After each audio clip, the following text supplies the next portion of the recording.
दोस्तों, आज का अमल और आज का वजीफा उन लोगों के लिए है जिसके जिस्म के ऊपर जादू किया हुआ है।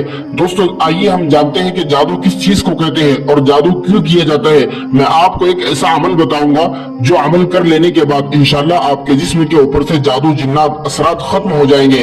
आइए पहले मैं आपको जादू के मुख्तलिफ वजूहात बताता हूँ जिनका मकसद लोगों के जिस्मानी, जहनी और रूहानी तौर पर नुकसान पहुंचाना होता है। ऐसे लोग ये अमल करते हैं। सबसे पहला, ये हसद और जलन की बुनियाद पर होता है। अगर किसी शख्स ने आपके ऊपर अगर जादू किया हुआ है तो वह हसद और जलन की बिना पर किया हुआ है। हसद और जलन जादू के आम वजूहात में से एक है। जो किसी को दूसरे की कामयाबी, खुशी या माल दौलत देखकर हसद होता है तो बाज औकात जादू का सहारा लेता है ताकि आपको नुकसान पहुंचाया जा सके। दूसरा, इंतकाम, आपसे बदला लेना। किसी जाती दुश्मनी या झगड़े की बिना पर लोग जादू करवाते हैं। इंतकाम लेने की नीयत से वो जादू का इस्तेमाल करते हैं ताकि दूसरे शख्स को जिस्मानी तौर पर या ज़हनी तौर पर तकलीफ दी जा सके। नंबर 3, रिश्तेदारियां और इज़्दवाजी जिंदगी। बाज औकात जादू रिश्तों में डालकर रिश्तों को तोड़ दिया जाता है। खास तौर पर शादीशुदा जोड़ों के अंदर इख्तिलाफ पैदा करने के लिए जादू का सहारा लिया जाता है। नंबर 4, माली नुकसान या कारोबारी दुश्मनी की वजह से कारोबार में नुकसान पहुंचाने या किसी और माली हालत को खराब करने के लिए भी जादू का सहारा लिया जाता है और कारोबार को जादू के जरिए से नुकसान पहुंचाने की कोशिश की जाती है।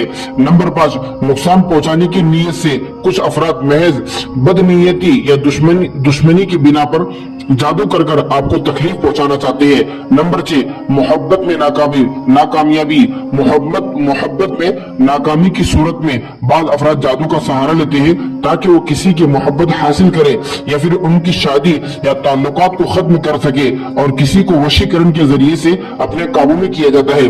दोस्तों, 7वां, सहर, मोहब्बत का जादू।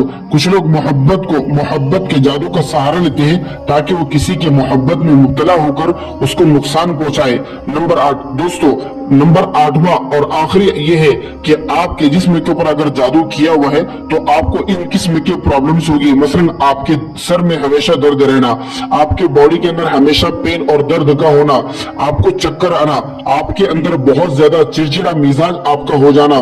दोस्तों, आपको रात में नींद ना आना, आपके कारोबार के अंदर आपको बहुत ज्यादा नुकसान होना और आपका और आपकी वाइफ का, अगर आप शादीशुदा हो तो हस्बैंड वाइफ, मियां बीवी के अंदर बहुत ज्यादा झगड़े का होना।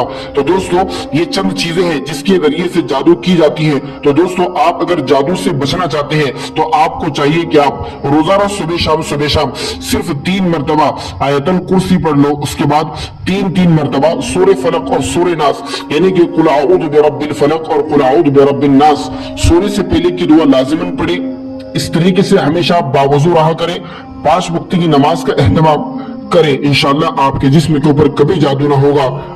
अगर किसी ने जादू किया है तो आप 5 वक्त की नमाज का एहतमाम करें। रोजाना सुबह शाम रुक़या का अमल सुन लिया करें। इंशाल्लाह आपको बहुत ज्यादा फायदा होगा। दोस्तों, ये वीडियो आपको जरूर पसंद आई होगी। आप अपने दोस्त, अहबाब, रिश्तेदारों में जरूर शेयर करें ताकि किसी न किसी को फायदा हो।